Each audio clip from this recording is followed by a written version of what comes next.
warm welcome to one and all who are watching this, the next of our web series and called Soulful Conversations. And today we have a very special guest, Ranjini Raman.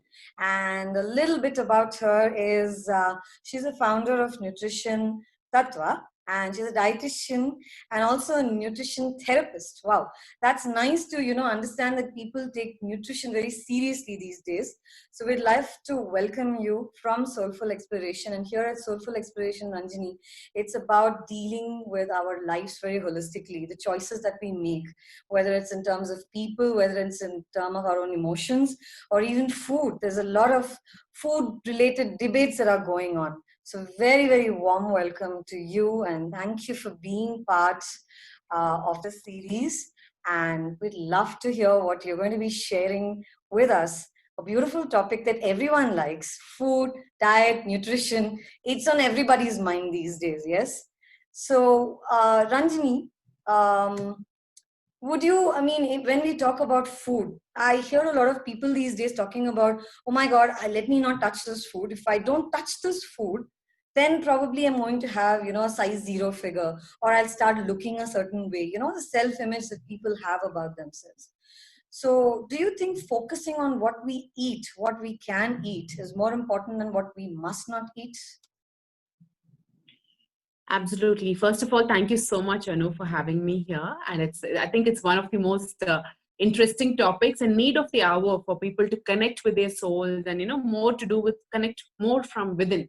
So to start with, without wasting a lot of time, so I think with regards to the food that, like your question, whether we should focus on eating the right things, or should we focus on removing, what's not required. I think the focus is about sophistication. People are constantly thinking about what they should not eat. They are so worried about probably sugar or fried foods, and they're just too worried. So what is happening with this kind of a mindset is that people are always focused on exclusion, right? Always focused on exclusion.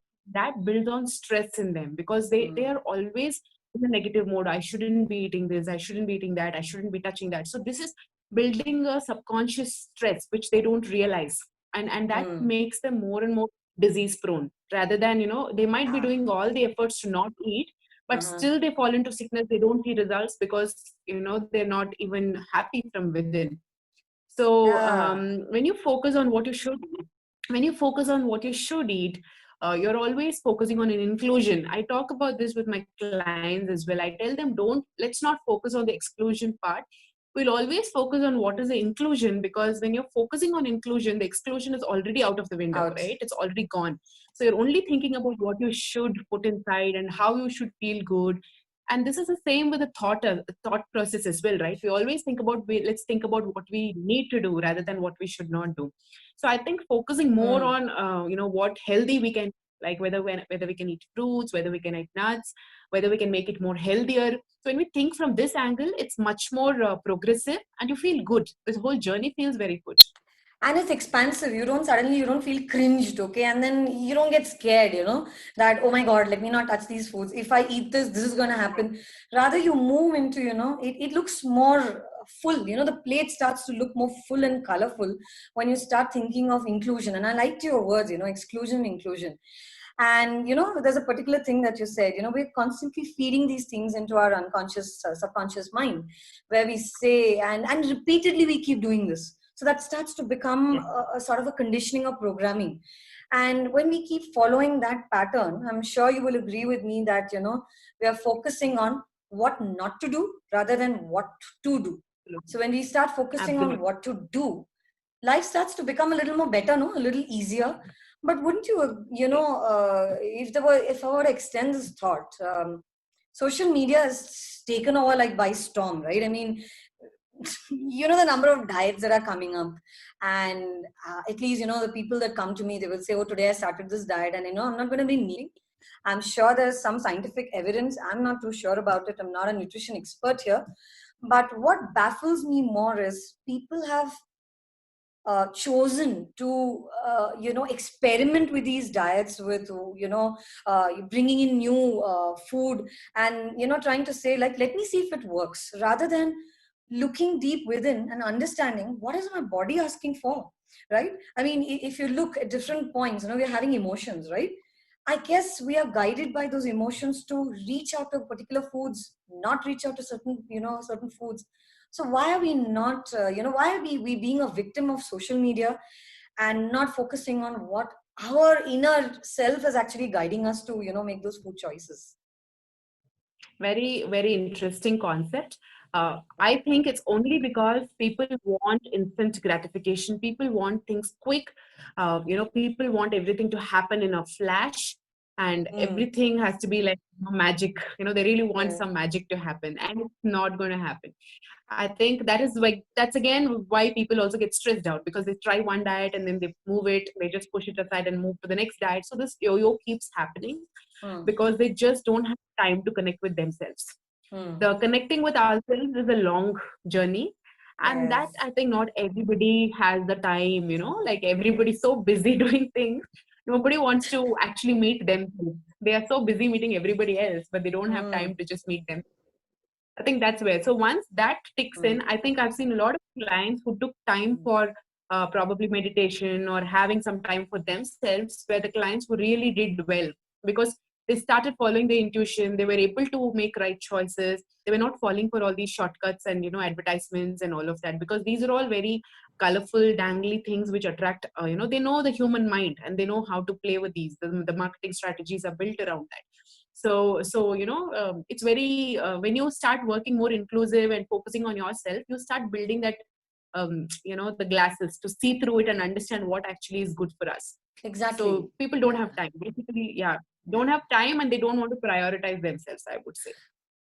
I mean, I think it's bang on when you say that, people don't have time to meet themselves. You have, I mean, and I'm not going to be generalizing and saying when we have time to, go through our phones and, even check our mails, whether it's work or whether it's personal. Why is it that we don't focus enough on ourselves? And our body gives so many signals, right? It right from inside. I Absolutely. have had personal experience, and you might know. There are times when I see something, and instantly there's something from inside of me that says, no, you don't need this. That thing of you don't need this. Somehow I have not given up foods. Foods have left me, because they're not. I don't Yes. think they're required for my body anymore. So I didn't have to Yes. particularly go on a diet, to do that. And I started connecting better with myself. So if there is a way, like I like what you said, if let's say a person wanted to have an optimal, let's say a food chart, a nutrition chart, and if you were to work backwards, Ranjani, and if you were to tell them how would they connect with themselves better, so their food chart looks full, inclusive, and colorful as well. So how would you suggest that they, go to the source and connect with themselves? What would you suggest? No, I normally, ask people to first understand, the science and first Mm, understand why we are eating, right? Because most people don't have the concept. I've had mm, clients who don't even know which food belongs to what. Sometimes people mm. have asked me like, green peas, is that a vegetable or is that what is it? Because people don't even have that much. And also because we are not so connected with nature, I think the current generation doesn't even know which vegetable grows where.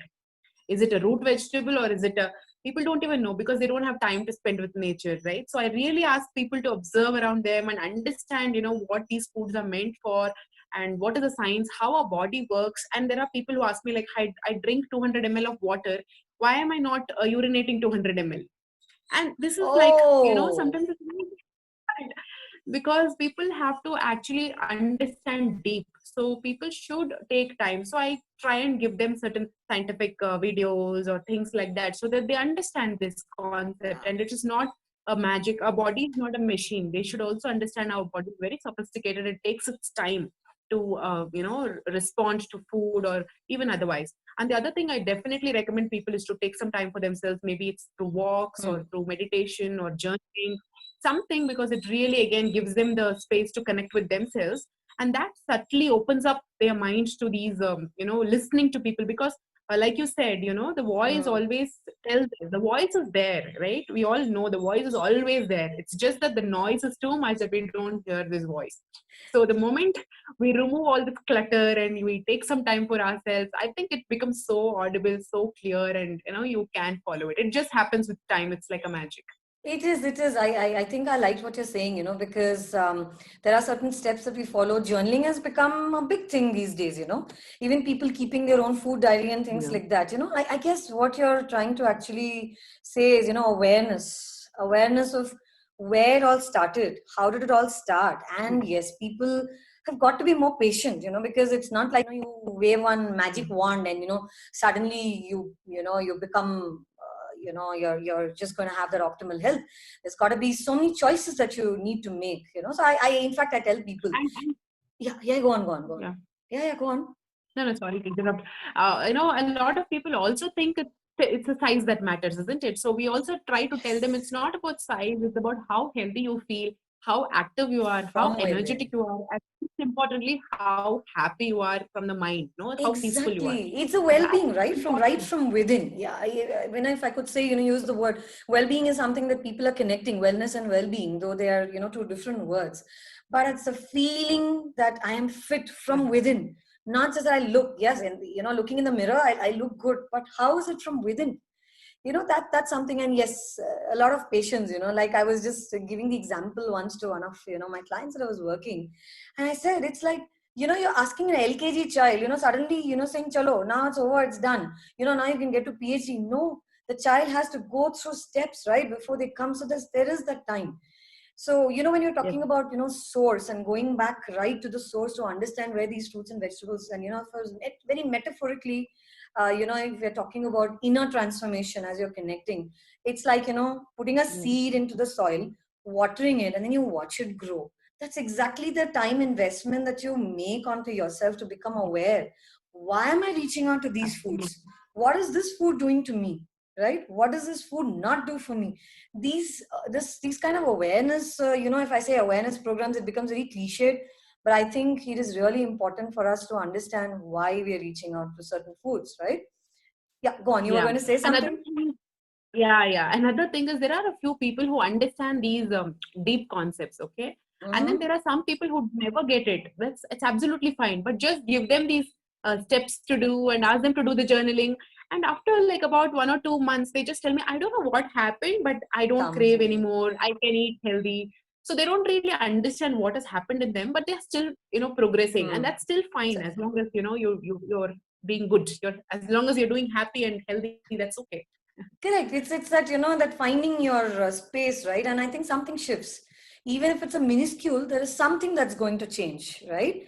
And Yes. the best part is, I think, you know, any small change within a human being, because they have become aware from within, I think somehow affects the entire environment. Be it a family, be it, you know, you're in your workspace. Somehow people start noticing and thinking, there's something different about this person, you know. So very nice. So yes, people, please give some time. That's what Ranjini is saying. Be a little, invest that time, and, you know, give yourself that time. I guess we all deserve that time. And and coming to and of course this, the yeah, mindful, sorry, mindfulness, again, conscious. I was just coming mindful to that. part, yes, even I while was, eating, yes, I yes, was yes. coming to that part, and that was one of my favorite things to, you know. And this is a topic that I've been wanting to talk to you, you know, for since the start of this. So we're talking about, everybody knows physical hunger, emotional hunger. I mean, if you even Google it up, it throws a great, you know, list of, you know, what is defines this. But quite nobody knows. Okay, each of us possibly in different points of our time have indulged in emotional hunger. I have, you know, emotional pangs, you know, I crave for something. And I did give in to it for quite some time till it started telling on my body. You know, there was something that was not okay, right? So I binge, and I'm binging at the wrong time. And then I went back, right? You know, going back, you know, to myself and saying, when is the time that I'm actually reaching out for these foods? And it would tell me exactly, you know, that is when the journaling, you know, helped me. So if we were to become very Ranjani, and that's a question that I think is going to open up, you know, a lot of minds, you know, mind space for people to accommodate this beautiful debate, is if we start to become mindful of what we are eating at that point of time. Okay, nourish it, look at the plate, literally, you know, bless the food that we are eating. um, would that conscious eating actually you know, cause that transformation in people? Would it give rise to a, you know, space of well-being for them? Absolutely, absolutely. Because I'll tell you why. the first thing is, first of all, you start putting in time to understand what you're putting inside your body, right? You start observing and you start thanking, from the farmer to the whoever cooked it for you, or if you cooked it, all that is there. So wherein you really start feeling good about it. That's the first thing.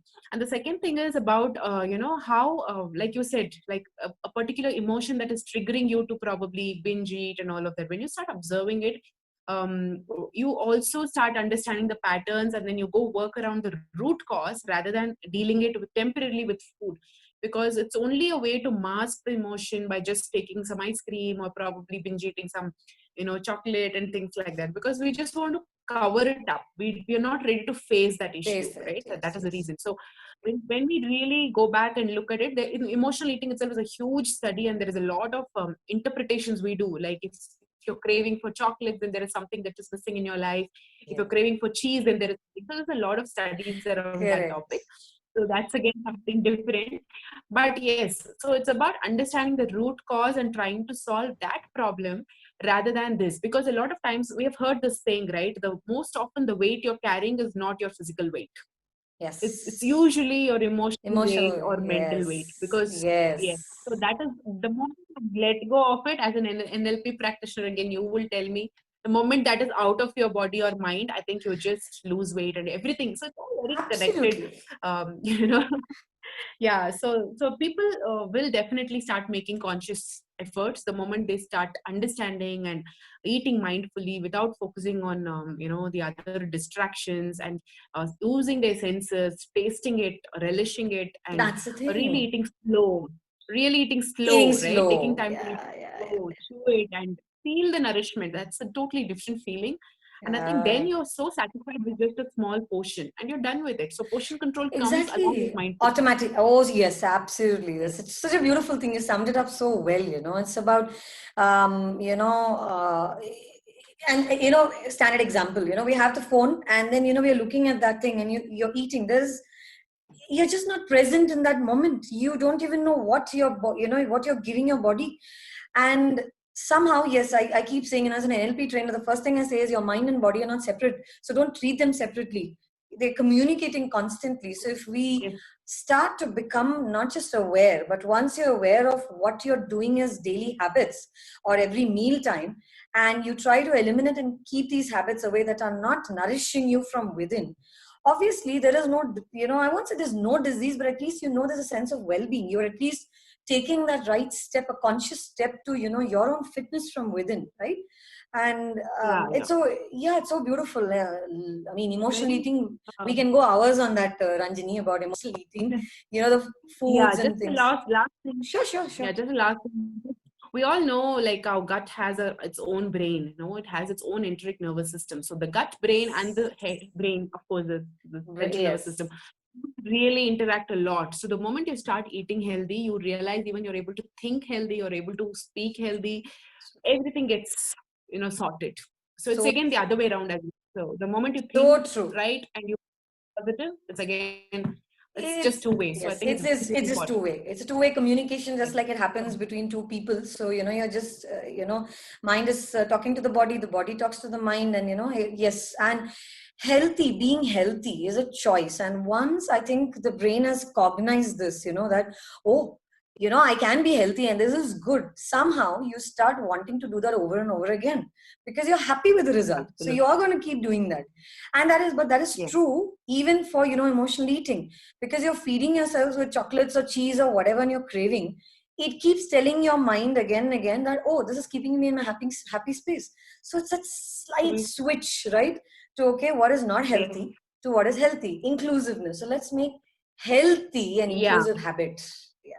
Yeah. Go Yes. on, go on. So the first 3 4 days is where the actual challenge is, right? It's like I Yes. always give this comparison to a water wave, seashore, right? So what happens? Till you reach the sea, it's a little disturbance, right? You really have Mm-hmm. to Mm-hmm. walk those waves and you need to push yourself and all of that. But Beautiful. once you reach Beautiful. past that, you're just so calm and it's so settled. So this is a So beautiful. very good example, which I So quote to people beautiful. that initial few days are going to be difficult. So it's about pushing those things. So if I were to, like, sum up what you're saying, it's like, One is absolutely is, start inclusiveness, start thinking about what can I include in my, in my nutrition chart and my daily requirement, nourishment needs. And then you said about, giving time for yourself, meet yourself first, before even thinking about, what to say, it's like meeting people, meeting others, somehow the time investment in yourself. And being patient, if you're investing that time and you want a particular result, a goal that you're talking about, an optimal health goal, we need to give enough time, so that the mind and body complements, and your need for that, right? And then you talked about, emotional eating and physical eating, we know, go back to the source. And of course, journaling and meditation also drives us back deep within. And finally is conscious eating, be present in the moment, be thankful, be in a space of gratitude, and somehow that keeps you healthy from within. And treat your mind and body as, they're like twins. Literally, they're like, identical twins, they're constantly communicating with each other. So if there was a message that you want to, tell our viewers, because I know this is a favorite topic wherever you are across the world, whatever cultures we are from, food and the way we look, and it's not that we don't want to be healthy. We quite don't know that we have a bombardment of information. So if there is a strong message that you want to actually give people, what would that be and why? Yeah, I would just say keep it very simple. This is what I always tell, right? Keep nutrition simple. Don't complicate. Don't really So sweet. read too much, because research keeps happening every day and there are different things that keeps happening. Keep it very simple, and when you connect to your body, you will also connect to your roots. So you will eat how you ate as a child and you will be happy with it and you will really enjoy eating that. And of course some portion control, because it's a little bit of science as well. So you need to know how much to eat as do that, and that's also very important. So focus on the quality of food and reduce the quantity. I think that's very good. And of course, like I was saying, keep it very simple. Don't be bad. It's not Mm-hmm. difficult as it sounds. It's very, very simple if you start listening to yourself.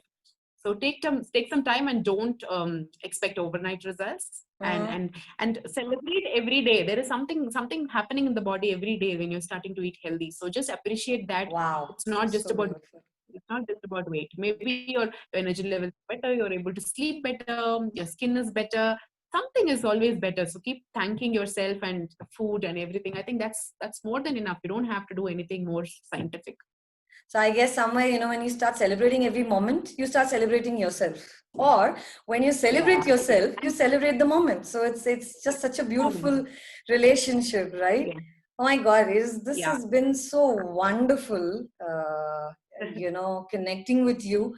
Not just about food, but, food is such a, what to say, there is so much, the relationship practically that we have with food, with our own selves, right? And how beautifully we are able to, once we have a better relationship with ourselves, I think our food choices, the relationship with food starts to improve, and vice versa. It just keeps going. So thank you so much, Yeah. Ranjini, for being a part of this thing. And obviously, because, this is going to go up, on our YouTube channel, Zen Moments with TSC. So whoever's watching, please like and subscribe and leave your comments. And if there are any questions that you want to ask Ranjini, you can put down your questions there as well, because we are in not just, it's not that she's just a therapist, or, I'm just, we're having a conversation here, but it's to make a more healthy world. We want to reach out to as many people, and that's the idea with which these soulful conversations are made. So connect back to yourself, connect, become one with yourself. And how beautiful, I mean, there's a fitter and healthier you. So thank you so much, Ranjini, for being part of this beautiful web series for us. Uh, Eternal gratitude for spending this time and passing on such a beautiful message to everyone. Thank you. Thank you. Thank you so much, Anu. It's such a pleasure and it's a very, very good initiative. I really wish you more and more such conversations which will uplift people's lives. And I think you're doing a great job. So just continue doing whatever you're doing. Yes. So Thank this is you. a very, yes, Samai. It's heartfelt, what to say, thank you from the Soulful Exploration. And our endeavor is just, always has been and will be nudging people to reconnect with themselves. That is the thing, because it's a very valuable relationship. And Ranjini, throughout you, there was one thing that I picked up, right, saying spend time, meet yourself. That's all this is all about. So hope you guys enjoyed it. Have fun and love you. Mwah.